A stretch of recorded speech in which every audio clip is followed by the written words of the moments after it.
ذوق حصول علم کی رفتار تیز کر۔ یہ تھے حضرت مولانا سعادت صاحب دامت برکاتہ العالیہ جو ابھی آپ حضرات کے سامنے علم پر روشنی ڈال رہے تھے۔ میں تو بس یہی کہوں گا کہ زمانہ بڑے غور سے سن رہا تھا، زمانہ بڑے غور سے سن رہا تھا، تمہیں چل دیے داستہ کہتے کہتے۔ دیکھیں معزز و مکرم سامعین، یقیناً ہماری خوش نصیبی ہے کہ ہمارے درمیان میرے مشفق و محترم حضرت مولانا مفتی محمد آصف صاحب دامت برکاتہ العالیہ امام و خطیب جامع مسجد قصبہ کوال وہ تشریف فرما ہے۔ حضرت والا کے خطاب کو ہمیں سننا ہے، تو اس لیے میں حضرت والا کے لیے ایک ماحول بنانا چاہتا ہوں۔ آپ حضرات سے ملتمس ہوں کہ آگے کو مل کر بیٹھ جائیں، مل کر بیٹھ جائے ماشاءاللہ، کیونکہ آج آپ اور ہم جو یہاں جمع ہوئے ہیں وہ اللہ اور اس کے رسول کی نسبت پر جمع ہوئے ہیں۔ یقیناً ہم اپنے رسول سے محبت کرنے والے ہیں۔ ایک بار ہاتھ اٹھا کر بتا دیجئے اپنے رسول سے کون کون محبت کرتا ہے؟ اچھا ماشاءاللہ، اپنے رسول کی محبت میں ذرا آگے کو بڑھ جاؤ ماشاءاللہ، آگے کو تشریف لے۔ ایک شعر سناتا ہوں اور اس کے بعد حضرت والا آپ کے سامنے ہوں گے۔ میں مشورے کے طور پر آپ کو ایک شعر دے کر چاہتا ہوں کہ ہم سایہ دار پیڑ زمانے کے کام آئے، ہم سایہ دار پیڑ زمانے کے کام آئے، سوکھنے لگے تو جلانے کے کام آئے۔ آپ تمام حضرات کی شرکت چاہتا ہوں کہ ہم سایہ دار پیڑ، جی ثاقب بھائی، ہم سایہ دار پیڑ زمانے کے کام آئے، سوکھنے لگے تو جلانے کے کام آئے۔ ہم سایہ دار پیڑ زمانے کے کام آئے، سوکھنے لگے تو جلانے کے کام آئے۔ اور کچا سمجھ کر بیچنا دینا مکان کو، کچا سمجھ کر بیچنا دینا مکان کو، شاید مصیبت میں سر چھپانے کے کام آئے۔ اور کچا سمجھ کر بیچنا دینا مکان کو، شاید مصیبت میں سر چھپانے کے کام آئے۔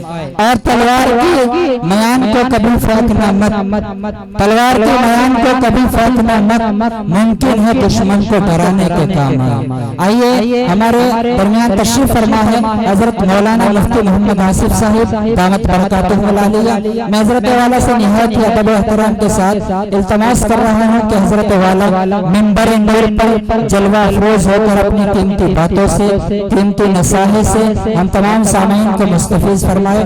حضرت والا کا استقبال شعر سے کرنا چاہوں گا کہ نمایاں ہو کے دکھلا دے تو اب ان کو جمال اپنا، نمایاں ہو کے دکھلا دے تو اب ان کو جمال اپنا، بہت مدت سے چرچے ہیں تیرے باریک بینوں میں۔ حضرت والا منبر نور پر آپ حضرات کے سامنے۔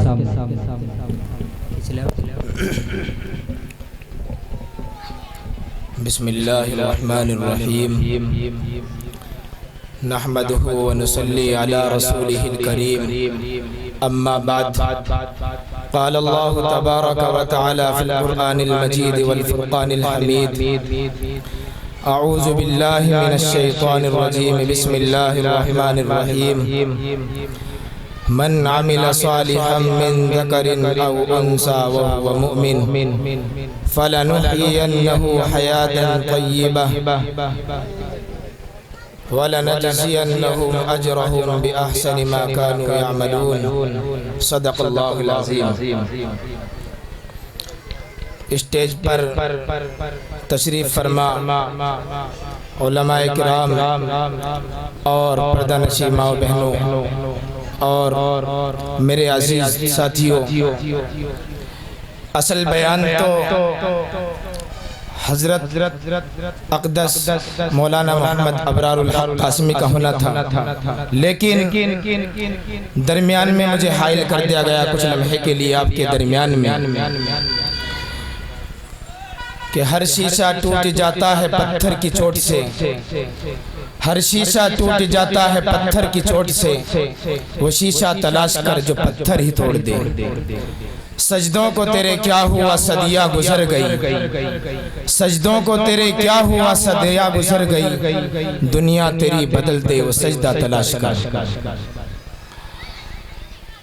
محترم حضرات، جس طریقے سے دین اسلام کو آگے پہنچانے اور پھیلانے میں مرد حضرات کی کوششیں اور جد و جہد رہی ہیں، اسی طرح ہماری مستورات ماں و بہنوں کی بھی قربانیاں رہی ہیں۔ اللہ رب العزت قرآن کریم کے اندر ارشاد فرماتے ہیں کہ من عمل صالحا من ذکر او انثى وهو مؤمن، کہ جو بھی نیک عمل کرے، اچھائی کرے، خواہ وہ مرد ہو یا عورت ہو، فَلَنُحْيِيَنَّهُ حَيَاةً طَيِّبَةً، تو ہم اسے بہترین زندگی دیں گے، ایک زندگی گزارنے کا اچھا ماحول اور اچھا ڈھنگ دیں گے۔ اسی طریقے سے اللہ کے نبی صلی اللہ علیہ وسلم کو جب ہجرت کرنے کا پیغام ملا، اللہ رب العزت نے بات کہی کہ اے میرے محبوب، آپ کو ہجرت کرنی ہے اور آپ کو یہاں سے کوچ کرنا ہے۔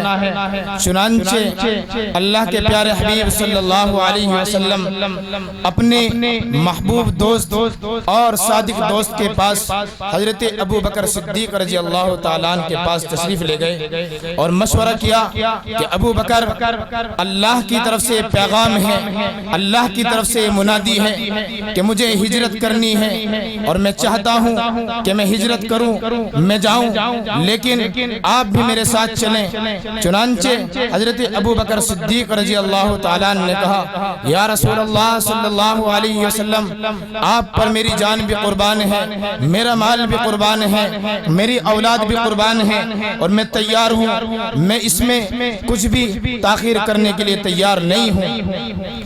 چنانچہ اللہ کے نبی صلی اللہ علیہ وسلم جب نکلے تو حضرت ابو بکر صدیق رضی اللہ تعالی عنہ کی بیٹی حضرت اسماء رضی اللہ تعالی عنہ ہیں، جو کہ ابھی چھوٹی ہیں، بچی ہیں۔ حضرت ابو بکر صدیق رضی اللہ تعالی عنہ نے کہا، اے اسماء، میں اللہ کے نبی صلی اللہ علیہ وسلم کے ساتھ ہجرت کر رہا ہوں، جا رہا ہوں، آپ سے یہ بات کہہ رہا ہوں کہ جب میں چلا جاؤں، میں وہاں پر پہنچ جاؤں تو ہمارے کھانے کا بھی انتظام کرنا ہے، آپ کچھ توشہ لے کر ہمارے پاس آ جانا، کیونکہ آپ بچی ہیں، آپ پر شک نہیں ہوگا، ظالم ہمارا تعاقب کرنا چاہتا ہے، ظالم ہماری طاق میں لگا ہوا ہے، ہماری تگوتوں میں لگا ہوا ہے، وہ ہماری تلاش میں ہے۔ آپ ایسا کرنا کہ جب ہم وہاں پر پہنچ جائیں گے، اس کے بعد آپ ہمارا توشہ لے کر آ جانا۔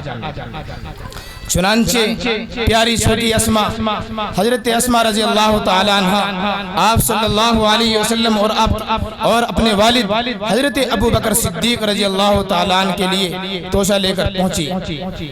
اب جب ادھر سے واپس آ رہی تھی، آنے کے بعد راستے کے اندر وہ کافر اور مشرک جو آپ کی تغودوں میں لگے ہوئے تھے، آپ کی پکڑنے کی کوشش میں لگے ہوئے تھے اور آپ کا تعاقب کر رہے تھے۔ چنانچہ راستے میں جب واپسی ہو رہی تھی تو پیاری بچی حضرت اسماء رضی اللہ تعالی عنہ کی ملاقات اس ظالم اور بدبخت ابو جہل سے ہوتی ہے، اور وہ بے ساختہ معلوم کرتا ہے کہ اے اسماء، تجھے معلوم ہے کہ ہم تیرے والد اور تیرا جو چہیتا نبی ہے، ہم اسے تلاش کرنے پر نکلے ہیں اور ہم اسے تلاش کر کے رہیں گے۔ اتنے ہم چین نہیں لے سکتے، اتنے ہمیں سکون نہیں ملے گا کہ جب تک ہم تیرے باپ اور تیرے نبی کو نہ حاصل کر لیں۔ چنانچہ بیٹی بھی وہ حضرت ابو بکر صدیق رضی اللہ تعالی عنہ کی بیٹی تھی۔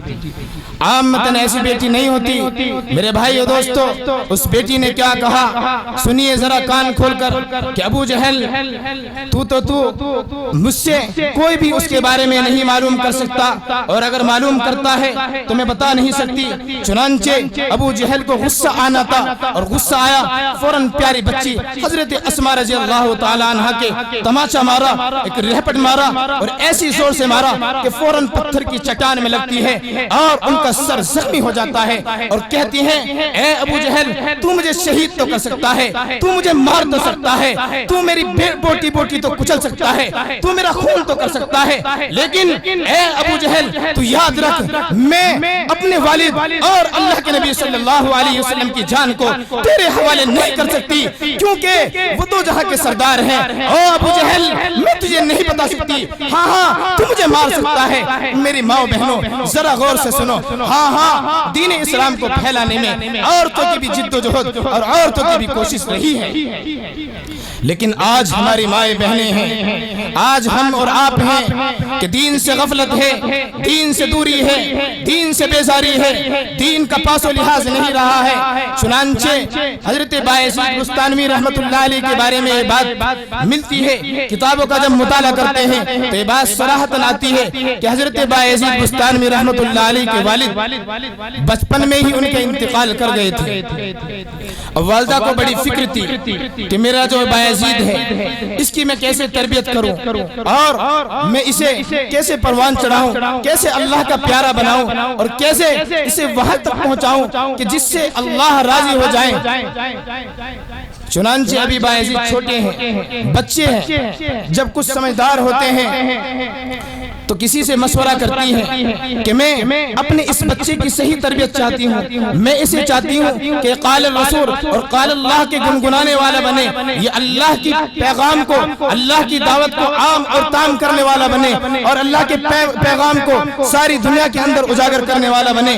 چنانچہ اس بوڑھی اماں کو کسی نے مشورہ دیا کہ فلاں مدرسہ ہے کہ جو وہاں پر ہے کہ وہاں پر ایک اللہ والے رہتے ہیں, ایک بزرگ اور ایک صاحب دل رہتے ہیں کہ جن کا تعلق اللہ سے ہے, آپ جائیں ان بزرگ کی خدمت میں اپنے اس بچے کو چھوڑ دیں اور وہ اس بچے کی اچھے سے تربیت بھی کریں گے اور اس بچے کو دینی تعلیم بھی دیں گے. چنانچہ والدہ اب استاذ محترم کے پاس جاتی ہیں اور جانے کے بعد کہتی ہیں کہ اے استاذ محترم, یہ میرا چھوٹا سا بچہ ہے, اس کے اوپر باپ کا سایہ بھی نہیں ہے, اس کے اوپر اس کے ساتھ میں کوئی بھائی بہن بھی نہیں ہے, میں اس کی والدہ ہوں اور میں ہی اس کا باپ ہوں, سب کچھ میں ہی ہوں. آپ اس کے سر پر دست شفقت رکھ دیجئے, آپ اس کی تربیت کر دیجئے.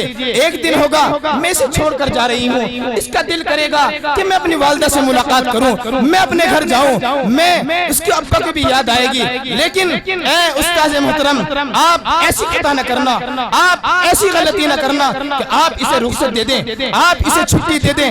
نہیں, آپ کو چھٹی نہیں دینی ہے, آپ کو اسے روکے رکھنا ہے, اس کی تعلیم کا مکمل انتظام کرنا ہے, اس کی تربیت کا مکمل نظم و نسق کرنا ہے. چنانچہ استاذ محترم نے کہا اے بوڑھی اماں آپ بے فکر ہو کر گھر چلی جائیں. چنانچہ جیسی آپ نے مجھ سے بات کہی ہے اسی کے مطابق میں آپ کے بیٹے کی تربیت کروں گا. چنانچہ ایک وقت گزرتا ہے اور اب بچہ تو بچہ ہی ہوتا ہے, والد کی یاد بھی آنی تھی, والدہ کا دل اور کلیجہ جو ماں کی ممتا سے بھرا ہوا تھا وہ بھی یاد آنا تھا. چنانچہ ایک دن استاذ محترم سے کہا کہ اے استاذ محترم ایک وقت گزر گیا ہے, ایک کافی عرصہ گزر گیا ہے, میرا دل چاہتا ہے, میرے والد صاحب بھی نہیں ہیں, والدہ اکیلی ہیں, نہ جانے کیسے کیسے صعوبتیں برداشت کرتی ہوں گی, پریشانیوں میں ہوں گی, کوئی دیکھنے والا بھی نہیں ہے, کوئی محافظ بھی نہیں ہے. استاذ محترم میں چاہتا ہوں کہ مجھے چھٹی دے دی جائے تاکہ میں اپنی والدہ سے ملاقات کر کے آ جاؤں, اس کے بعد میں آپ کے پاس آ جاؤں گا, اپنی درسگاہ میں شامل ہو جاؤں گا اور میں پڑھنا شروع کر دوں گا, اثر و تعلیم کو شروع کر دوں گا. چنانچہ استاذ محترم نے کہا اب یہ بچہ ہے, اگر اسے انکار کیا تو اس کا دل بھی ٹوٹتا ہے, اور اگر اجازت دے دی جائے تو اس کی جو والدہ ہے اور وہ جو مجھے نصیحت کر کے گئی ہے اس کے اوپر بھی میں مکمل نہیں اتروں گا. چنانچہ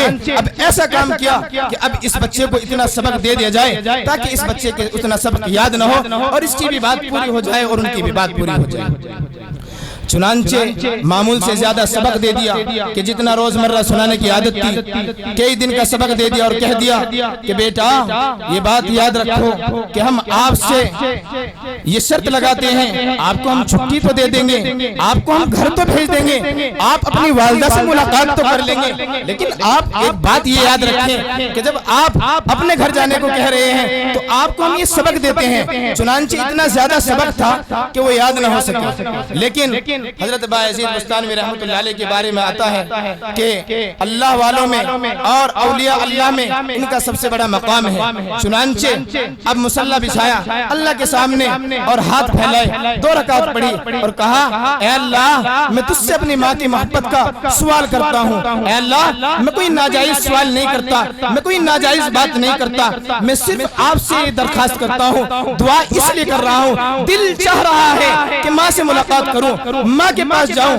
اے اللہ استاد محترم سے میں نے یہ بات رکھی تو استاد صاحب نے بھی سبق موقع اور لحاظ کے اعتبار سے زیادہ دے دیا ہے۔ اے اللہ آپ یاد کرانے والے ہیں، آپ کائنات کا نظام چلانے والے ہیں، اللہ اس سبق کو یاد کرا دیجئے نا تاکہ میں اپنی والدہ سے ملاقات کر لوں۔ چنانچہ ایسا ہی ہوا، اللہ رب العزت نے اس طالب علم حضرت بایزید بستانی رحمۃ اللہ علیہ کو وہ سبق یاد کرا دیا۔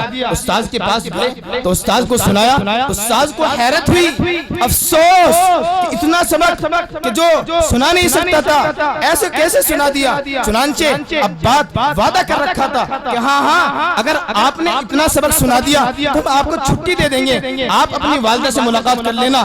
چنانچہ اب سبق سنا دیا ہے، استاد محترم نے چھٹی دے دی ہے، کہہ دیا ہے کہ جاؤ والدہ کے پاس چلے جاؤ، ملاقات کر کے آ جانا، ہاں پھر سے تعلیم حاصل کر لینا اور درسگاہ کے اندر شامل ہو جانا۔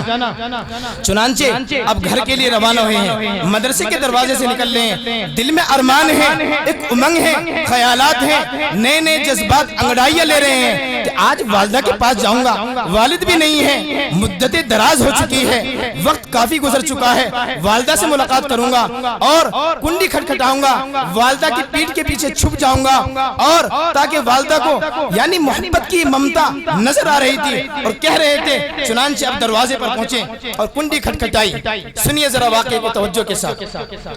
چنانچہ جب گھر پر پہنچے تو دستک دی کہ امی جان دروازہ کھولیے۔ چنانچہ والدہ وضو کر رہی تھی، والدہ نے دیکھا دروازے کے اوپر اچانک سے کون آ گیا ہے، کون والدہ کہہ رہا ہے، کون کنڈی کھٹکھٹا رہا ہے۔ چنانچہ وضو کرتی رہی اور کہا اماں کنڈی کھول دیجئے نا، میں آپ کا وہی بایزید ہوں جسے آپ مدرسے میں چھوڑ کر آئی ہیں، اماں میں آپ کی ملاقات چاہتا ہوں اور کچھ نہیں چاہتا۔ والدہ کی آواز سنیے، میری ماں بہنوں ہم زیادہ محبت کرنے والی ہیں یا وہ زیادہ محبت کرنے والی ہیں؟ ہاں انہیں بھی ہم سے زیادہ محبت تھی، ہمیں بھی محبت ہے، لیکن ان کے دل میں بھی تو اولاد کی محبت تھی۔ کہہ دیا، اندر سے آواز آئی کون دروازے کے اوپر کون دستک دیتا ہے، یہ اجنبی مسافر کون ہے؟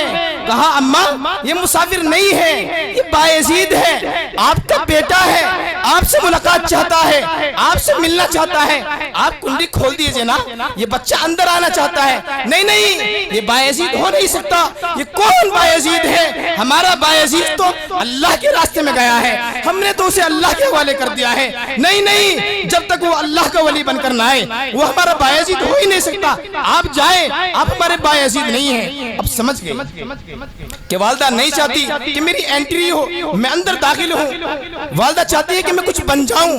چنانچہ مدرسے کے اندر گئے، استاد سمجھ گئے، استاد اللہ والے تھے، بڑے نیک تھے، صاحب کشف آدمی تھے، سمجھ گئے کہ ہاں یہ بایزید شاید اس کی ملاقات نہیں۔ معلوم کرا بیٹا کیا ہوا، والدہ سے ملاقات کرائے، کیا کہا والدہ نے؟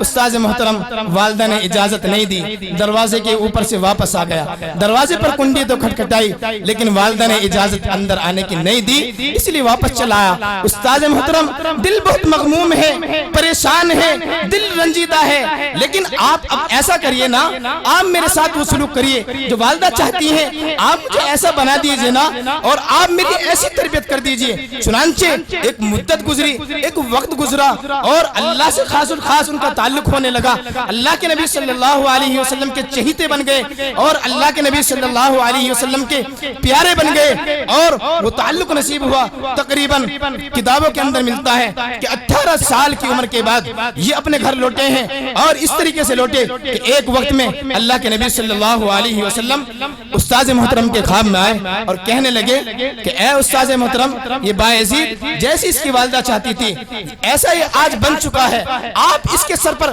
دستار فضیلت رکھ دیجئے، اپنی پگڑی کو اتار کر رکھ دیجئے، یہ اللہ کا خاص الخاص بن گیا ہے، اس کا تعلق اللہ سے ہو چکا ہے، یہ اللہ کا قریبی بندہ بن چکا ہے۔ چنانچہ اگر آج ہم بھی کوشش کریں, آج ہم بھی یہ محنت اور یہ جدوجہد کریں تو انشاءاللہ کل کے آنے والے ہم بھی باعزید ہوں گے. کل کے آنے والے ہم بھی حضرت حسین احمد گنگوہی, حضرت حسین احمد مدنی رحمت اللہ علیہ اور نہ جانے شیخ الہند رحمت اللہ علیہ جیسے انہی اطفال اور انہی بچوں کے اندر پیدا ہوں گے. انشاءاللہ عزم کریں گے نا, ارادہ کریں گے نا. میری ماں و بہنوں, ذرا اس بات کو توجہ کے ساتھ سنیں کہ حجاج بن یوسف کے بارے میں آتا ہے بڑا ظالم اور جابر بادشاہ ہے اپنے وقت کا, لیکن ایک وقت میں ایسا بھی نیک ہے کہ حافظ قرآن ہے, بہترین قرآن یاد ہے, شاندار قرآن یاد ہے.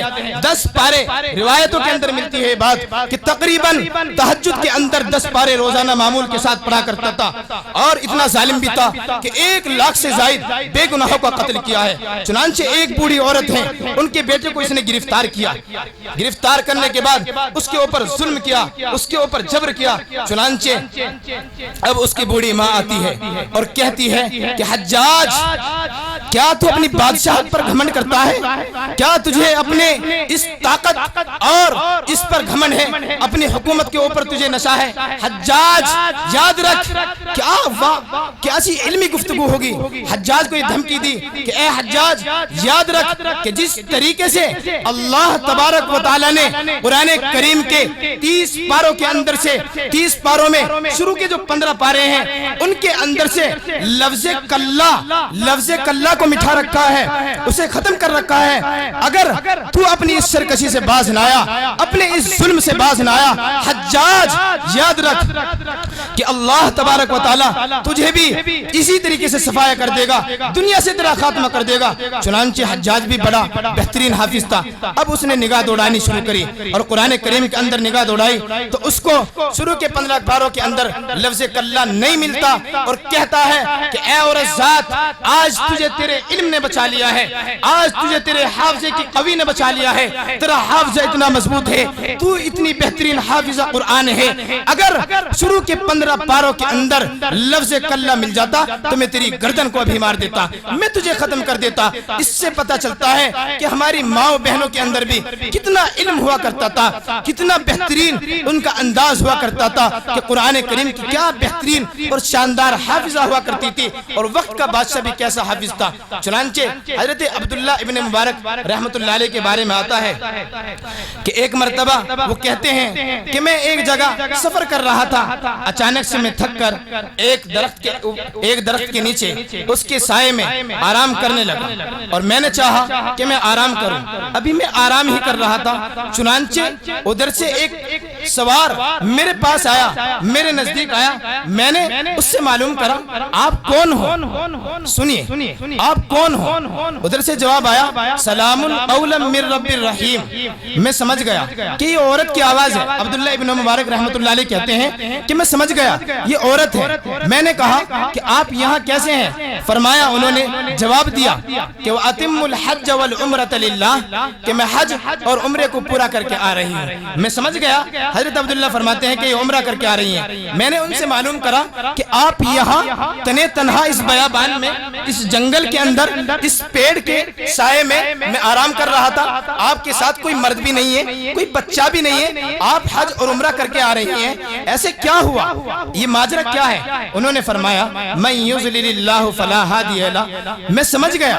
حضرت عبداللہ فرماتے ہیں کہ راستہ گم کر گئی ہے, انہیں راستہ معلوم نہیں ہوا ہے. چنانچہ اب میں آگے چلا اور میں نے انہیں لے جانا چاہا. ان سے معلوم کرا کہ آپ کہاں جانا چاہیں گی. انہوں نے کہا ادخلوا المصر ان شاء اللہ آمنین. میں سمجھ گیا کہ شہر جانا چاہتی ہیں اور یہ کسی شہر کی ہیں. چنانچہ اب میں نے ان کی سواری کی لگام کو پکڑ لیا اور ان سے کہا کہ آپ چلیے. چنانچہ میں لے کر چلتا رہا. میں آگے پہنچتا ہوں تو میں نے ان سے معلوم کرا کہ آپ کی زندگی کیسی ہے. آیا یہ کہ آپ کے شوہر ہیں نہیں, آپ کے بچے ہیں نہیں, آپ کی کیسی زندگی گزر رہی ہے. اس عورت, وہ خدا کی بندی, وہ بندی خدا ابھی جواب دیتی ہے قرآن کریم کی آیتوں سے اور کہتی ہے کہ لا تقف ما لیس لک به علم ان السمع والبصر والفؤاد كل اولئک کان عنہ مسئولا. میں سمجھ گیا. حضرت عبداللہ فرماتے ہیں کہ عورت ذات اس تعلق سے کچھ بات نہیں کرنا چاہتی ہیں, اور میں اب آگے چلا تو میں نے کچھ عربی کے اشعار پڑھنے شروع کر دیے کہ یہ جب مجھ سے بات نہیں کرنا چاہتی ہے تو میں عربی کے اشعار کو گنگنانے لگا. لگا, انہیں پڑھنے لگا.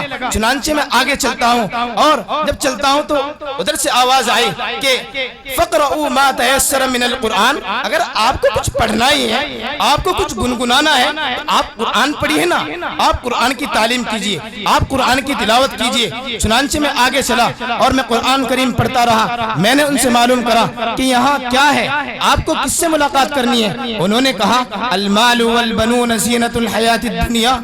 میں سمجھ گیا کہ ان کے بیٹے ہیں, ان کے یہاں پر بچے ہیں, ان کا یہاں پر گھر ہے. میں نے ان سے معلوم کرا کہ آخر ان کے نام کیا ہیں, ان کے اسماء گرامی مجھے سناتے ہو دیجئے.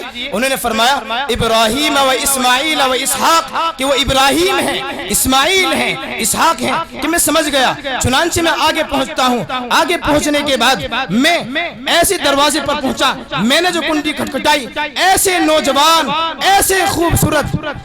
حضرات میں اپنی بات کو روکتے ہوئے ایک بات بتلا دوں, یہ بات بتلاتا چلوں کہ جس لمحے کا ہمیں انتظار تھا, جس گھڑی کو ہم دیکھنا چاہتے تھے, جس شخصیت کا ہم شدتوں سے اور مدتوں سے انتظار کر رہے تھے, وہ شخصیت ہمارے درمیان پہنچ چکی ہے اور چند ہی لمحوں کے اندر وہ ہمارے اسٹیج کی رونق ہوں گے. حضرت اقدس مولانا محمد ابرار الحق قاسمی دامت برکاتہم العالیہ, جو کہ محتمی میں ہیں مدرسہ مصباح العلوم قصبہ کوال کے, حضرت والا تشریف لا چکے ہیں. میں حضرت والا سے درخواست کروں گا کہ حضرت چند لمحوں میں آپ کے روبرو ہوں گے, آپ کے سامنے ہوں گے. میں اپنی بات کو ختم کرنے جا رہا ہوں. چنانچہ اب جب وہ دروازے کے اوپر پہنچے تو وہ عورت, اس کے بچے آئے اور ایسے نوجوان, ایسے خوبصورت چہرے والے کہ ان کے چہرے دمکتے ہوئے, چمکتے ہوئے اور نورانی چہرے, اور نور ان کے چہرے کے اوپر ٹپک رہا تھا, جھلک رہا تھا. میں نے ان سے معلوم کرا. ان کی والدہ نے فوراً کہا کہ وَيُطْعِمُونَ الطَّعَامَ, یہ مہمان ہے, یہ ہمارا مہمان ہے, اسے آپ کھانا کھلائیے. چنانچہ انہوں نے فوراً دسترخوان لگایا. میں نے روگردانی کرنی چاہی, میں چلنا چاہا, میں علیحدہ کو وہاں سے سمٹا الگ تاکہ میں نکل جاؤں. انہوں نے کہا کہ انما نطعمکم لوجہ اللہ, ہم جو یہ کھانا کھلا رہے ہیں صرف دنیا کے لیے نہیں بلکہ اللہ کی رضا کے لیے, اللہ کی خوشنودی کے لیے ہم یہ کھانا کھلانا چاہتے ہیں. اور میں نے وہ کھانا کھا لیا کہ یہ جو اکرام کر رہی ہے یہ اللہ کی رضا کے لیے, اللہ کی خوشنودی کے لیے یہ ہمارا اکرام کر رہی ہے. چنانچہ میں نے اب علیحدہ کو ہوا تو ان کے بچوں سے میں نے معلوم کرا اور انہوں نے کہا کہ ان ھذا کان لکم جزاء وکان سعیکم مشکورا. میں پریشان, میں حیران و سرگرداں.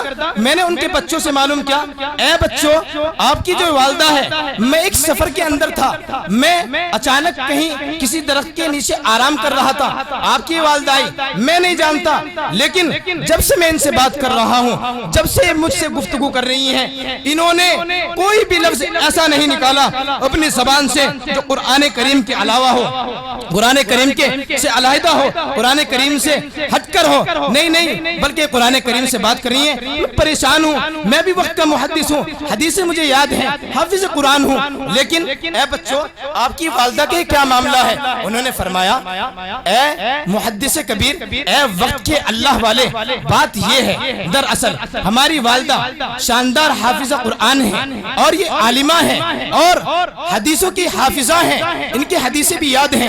انہیں اب سے تقریباً 20 سال پہلے اللہ کی خشیت, اللہ کا ڈر, اللہ کا خوف ان کے دل میں بیٹھا اور انہوں نے سوچا کہ کل قیامت کے دن وہ دن نہ دیکھنا پڑے کہ جب تمام کے تمام اولین و آخرین کا اجتماع ہوگا اور وہاں تمام لوگ جمع ہوں گے اور وہاں ہر ایک کا رجسٹر, ہر ایک کا دفتر اس کے سامنے رکھ دیا جائے گا اور ان کے نامہ اعمال کھول کر رکھ دیے جائیں گے اور ان کے اندر غیبتیں, بہتان, چغلیاں اور نہ جانے کیسی کیسی دنیا کی فحش باتیں ان کے اندر ہوں گی. میں نہیں چاہتی کہ میرے نامہ اعمال کے اندر قرآن کریم کی تلاوت کے علاوہ کوئی بات ملے, میں نہیں چاہتی ہوں. چنانچہ ان کا جو یہ معمول ہے تقریباً 20 سال ہو چکے ہیں اور 20 سال کے عرصے میں قرآن کریم سے علیحدہ ہٹ کر انہوں نے کوئی گفتگو نہیں کی.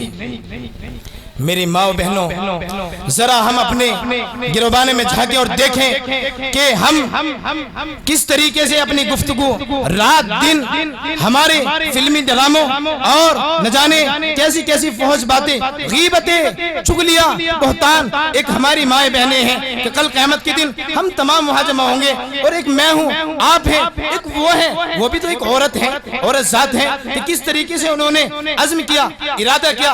جب یہ ارادہ پختہ کر لیا اور جب یہ ارادہ ان کا متعین ہو چکا تو اب قرآن کریم کے علاوہ انہوں نے کوئی بات نہیں کی، لیکن ایک ہمارے نامۂ اعمال ہوں گے کہ کل قیامت کے دن ہم شرمندہ ہوں گے، افسوس ہوگا، اللہ کسی کو دن نہ دکھائے۔ میری ماں و بہنوں، چنانچہ یہ بات کتابوں کے اندر ملتی ہے کہ بچیاں جب جوان العمر ہوتی اور وہ پڑھتی رہتی اور جب ان کی شادی اور بیاہ کا وقت قریب ہوتا تو اپنے گھر کے کاروبار اور کام کاج سے فارغ ہو کر اب وہ ایک علیحدہ کمرے میں بیٹھ جاتی اور وضو کرتی۔ چنانچہ اس زمانے کے اندر پریس کا انتظام نہیں تھا اس طریقے سے کہ جس طریقے سے آج انتظامات ہیں۔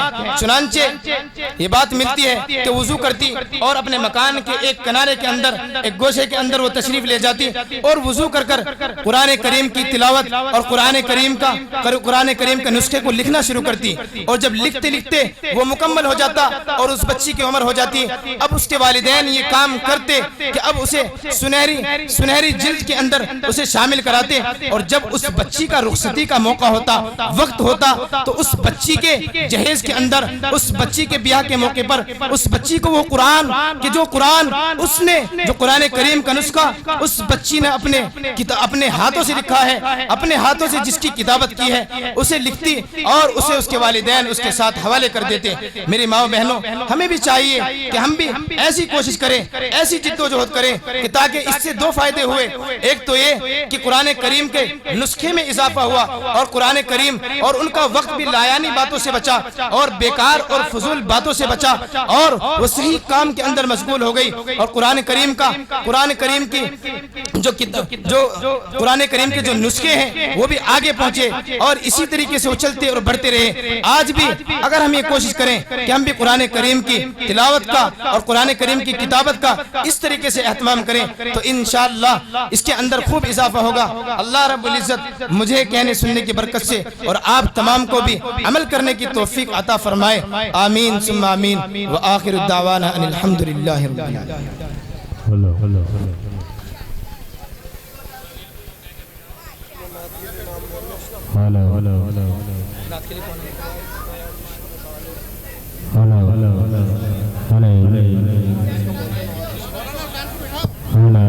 میں اس کے بعد نعت شریف کے لیے دعوت دیتا ہوں جناب